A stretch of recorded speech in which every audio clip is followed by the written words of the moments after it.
Salut les amis, on se retrouve aujourd'hui pour une nouvelle vidéo. Résultat du pay-per-view Royal Rumble, donc qui a eu lieu hier. Je sais pas si on va entendre un petit bruit derrière quand je parle, j'en suis vraiment désolé, j'essaierai de régler ça au maximum, mais j'ai toujours pas la table de mixage pour le micro, donc je vais m'excuser d'ores et déjà. Et on est parti pour les résultats du Rumble. J'avais fait la vidéo hier après le pay-per-view, mais le son était dégueulasse, donc j'en suis vraiment désolé de pas pu avoir posté cette vidéo avant.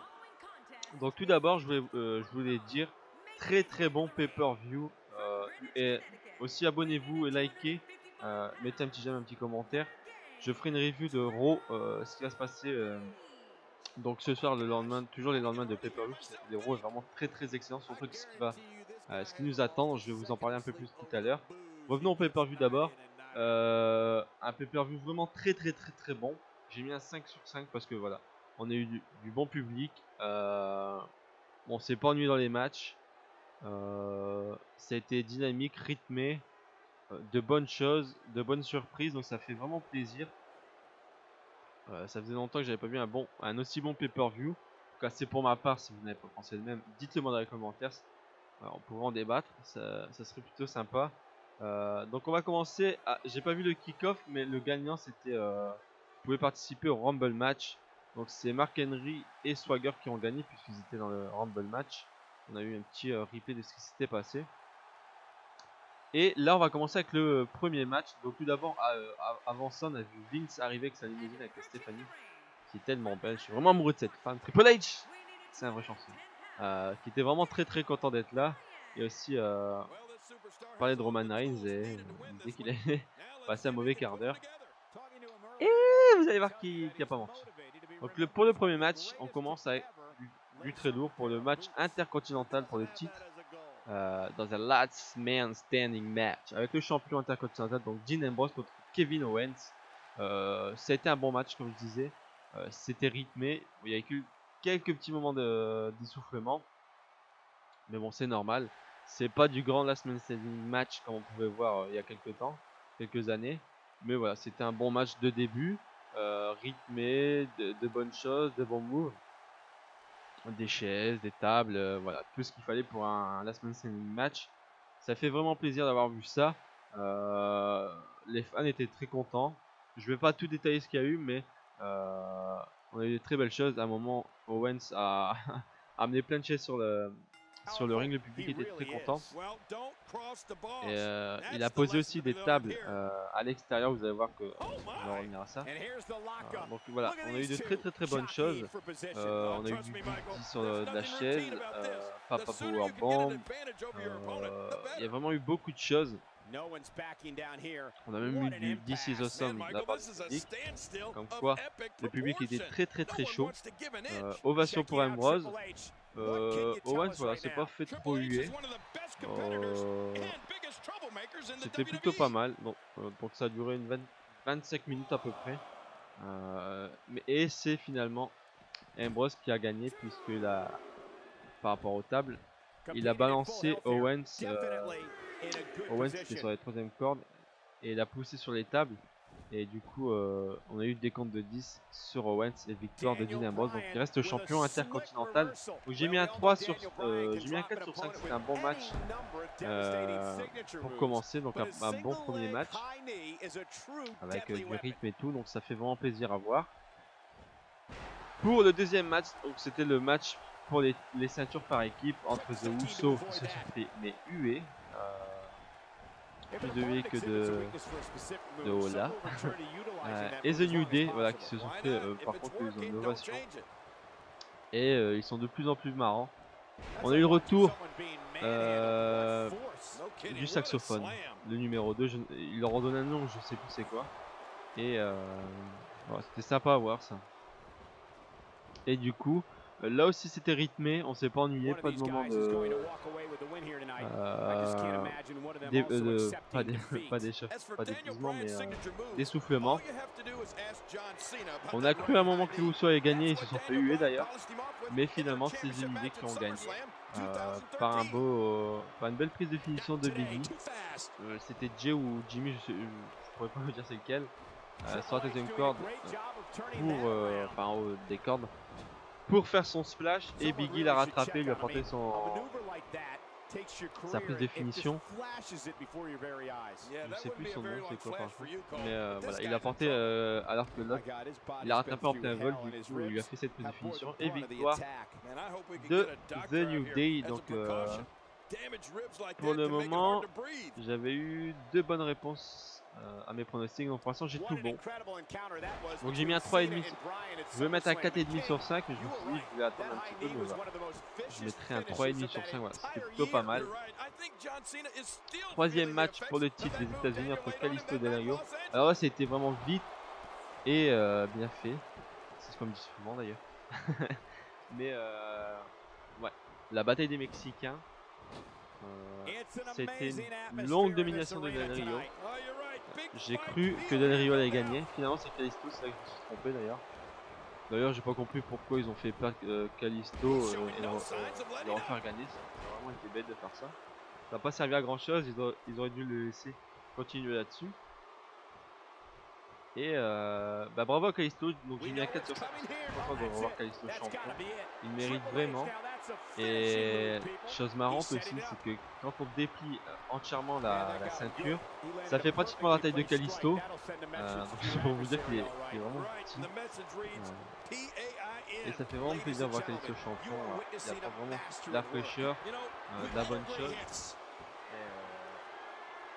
De très bonnes choses, donc bravo encore à lui. 4 sur 5 pour ce match. Si vous voulez du détaillé, je vous ferai une vidéo, je vous mettrai dans les liens pour revoir les matchs, ça sera plus simple pour vous. Quatrième et dernier match avant le Rumble, match des divas pour la ceinture entre Charlotte et Becky Lynch. Là aussi, on s'est pas ennuyé, ça a été rythmé, de bonnes choses. Mon shot qui s'est fait 60% hué, 40% une petite ovation et Becky Lynch une ovation. Charlotte qui était d'ailleurs accompagné de Flair et qui a foutu le bordel Flair quand même, il faut le dire. Il a même embrassé Becky à un moment et en retour il s'est pris une petite gifle, mais qui aura coûté le match. Flair aura coûté le match à Becky puisque Becky portait sa prise de finition. Je ne pourrais pas vous dire son nom à cette prise, mais je sais que vous connaissez. Et Flair lui a carrément jeté sa veste au visage, qui a déconcentré Becky Lynch. Et donc a arrêté sa prise, et Charlotte lui a porté un spear quelques temps après, et victoire de Charlotte pour le titre des divas. Donc Charlotte reste championne après une intervention de Flair. Elle s'est fait huer, et là on entend une petite musique d'un des premiers retours de Sasha Banks. Donc elle vient, le public l'a ovationné d'ailleurs, ça fait plaisir de la revoir. Elle a attaqué Becky Lynch, donc elle a fait un petit tap dans la main de Charlotte. Vous avez vu, je fais bien le tap de Charlotte, donc on pensait qu'elles allaient tous les deux s'associer. Et finalement non, Sasha l'a a attaqué Charlotte, et elle sera certainement la prochaine challengeuse numéro 1 et qui deviendra, j'espère, la prochaine championne des divas. J'aimerais bien la voir à WrestleMania championne. Gagner le titre là-bas, ça serait vraiment quelque chose de bien pour elle. Et je pense que le public serait vraiment assez content de voir ça. Et moi aussi, dites-moi ce que vous en pensez dans les commentaires. Toujours pour en débattre, ça fait plaisir. Bon voilà, bon match, bonne intensité, on voit que ça met des NXT. On s'est pas ennuyé, pas de raté, donc que demander de mieux. J'ai mis un 4 sur 5 pour ce match des divas. Ensuite on passe au match du Rumble, donc le 1 contre tous, Roman Reigns. Donc je vais vous donner l'ordre d'arrivée des catcheurs, et ensuite juste après par qui se sont fait éliminer. Je vous donne ça. Donc on commence avec Roman Reigns qui s'est fait huer comme les dernières d'ailleurs, pas s'en douter, hein. Il y a eu des publics qui étaient de son côté aussi, hein. Je vais pas dire que tout était hué, mais c'est pas la méga ovation pour lui. En deuxième, ça a été le Bulgare Rusev avec Lana. Le public était content de voir Lana, je crois. Ils ont même un petit peu ovationné donc numéro 1 Roman Reigns, numéro 2 Rusev. D'ailleurs Rusev s'est fait éliminer quelques temps après par Reigns d'ailleurs. Première, je vous donnerai aussi qui c'est qui a fait le plus d'élimination. mon écran qui s'éteint. Troisième, et là c'est la grosse surprise, là je me suis trompé. AJ Styles, des Phenomenal, est enfin arrivé à la WWE. Officiellement d'ailleurs maintenant. Et donc il sera ce soir aussi à Raw. Et je pense qu'on a vu qui serait son premier adversaire. Donc on va discuter un tout petit peu plus tard. Donc voilà, il s'est fait ovationner. Des chants en AJ, This is awesome, plein de choses comme ça. Donc le public était vraiment très content. Et donc on a eu une petite confrontation entre Reigns et AJ. Donc ça dure un petit moment comme ça, où ils ont éliminé un peu les catcheurs. Ensuite en quatrième position, Tyler Breeze, qui s'est fait vite éliminer après avoir un peu tapé tout le monde par Reigns et AJ. Cinquième position, Axel de Social Outcast. C'est le seul de Social qui est arrivé, qui est venu dans le ring. C'est-à-dire que beaucoup de catcheurs sont venus, n'ont pas vraiment servi à grand chose. On aurait pu avoir un peu plus de surprise, c'est dommage. Des anciennes légendes, ça aurait été sympa, mais bon, on peut pas non plus tout avoir. Donc Axel qui s'est fait éliminer par AJ. Ensuite, en sixième position, Y2J, Chris Jericho. Septième position, Kane. Goldust arrive en 8ème position, qui s'est fait éliminer par Titus O'Neil, qui est arrivé un petit peu plus tard. 9ème position, Ryback, qui s'est... le public n'était pas forcément derrière lui. 10ème position, Kofi Kingston qui est arrivé. Donc on aura eu encore un petit move de lui à l'extérieur. Cette fois-ci, il est retombé sur les épaules de Biggie. Donc ils se sont amusés à tourner un petit peu autour. Il restait un petit peu derrière. Ils ont même piqué du popcorn des spectateurs, des gens qui disaient We want popcorn. On veut des popcorn. La très belle traduction anglaise. Titus qui est arrivé en 11ème position, qui a éliminé Goldust. 12ème position, le moment sympa de la soirée a été fait par Airtus. Donc vous savez qu'il est toujours un petit peu à côté de la plaque et qui se trompe un peu de match. Qui a cru que c'était un outdoor match. Ladder match, pardon. Donc il a ramené une échelle sur le ring et est monté tout en haut croyant qu'il y avait la ceinture. Finalement pas du tout, ça a bien fait marrer les gens. C'était marrant à voir. Mais qui s'est fait éliminer par Kane quelques temps après. Ensuite on a eu le premier de la Wyatt Family, Luke Harper. Ensuite Stardust, Big Show. En 15ème position, 16ème Neville, 17ème Braun Strowman, 18ème position Owens, et c'est là que la rivalité avec AJ, je pense, va commencer. 19ème position Ambrose, 20ème position Sami Zayn, donc le deuxième retour. 21ème position Eric Rowan, 22ème position Henry, 23ème position, on l'attendait depuis un petit moment en tant que participant. Brock Lesnar a fait son arrivée sur le ring, a tout détruit. 24ème position Swagger, 25ème position The Miz, 26ème Alberto, 27ème Bray Wyatt, 28ème Ziggler, 29ème Sheamus et le 30ème, petite surprise, je vous donnerai juste après. Donc Braun Strowman a fait le ménage. Il est carrément en train d'être mis en avant par la compagnie. Il a éliminé tous les plus gros, je parle en termes de poids. Big Show, Henry et Cade. Il les a éliminés. Donc ouais, vous voyez qu'il est complètement mis en avant. Et très peu de temps après, ça a été l'élimination de AJ. Alors que Owens, c'est très marrant, il boitait en arrivant. Il arrive sur le ring, il met des coups de genoux. Mec, soyez cohérent quand vous faites venir. Il tabasse tout le monde, mais en boitant quoi. C'est pas très crédible. Donc c'est lui qui a éliminé AJ. Le public était fou quand les deux se seront affrontés. Le tabassage. Les deux se sont battus. Le public a fait une ovation. Du coup, je pense que ça sera la première rivalité de AJ. On va certainement voir ça ce soir. AJ Owens. Dites-moi si vous aimeriez voir cette confrontation et si vous aimez cette confrontation. Et contre qui vous auriez aimé voir AJ comme premier adversaire. Voilà, il pouvait pas être pour le titre parce que c'était un petit peu trop tôt. Il y a déjà des storylines mises en place, donc ça aurait été bête de tout changer. Je pense pas que il l'aurait fait de toute façon.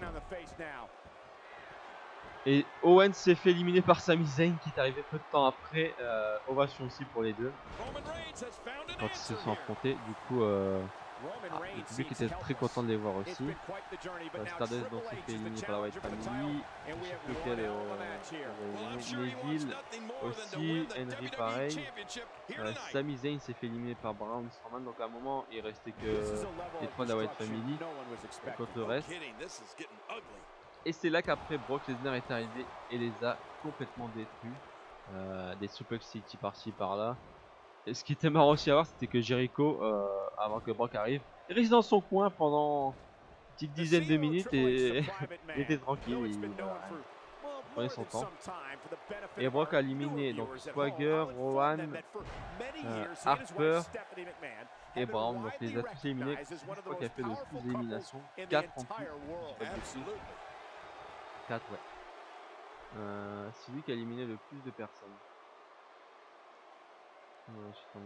Ah, peut-être la White Family, je sais plus.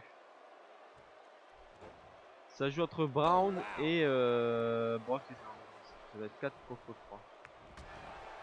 Et ensuite,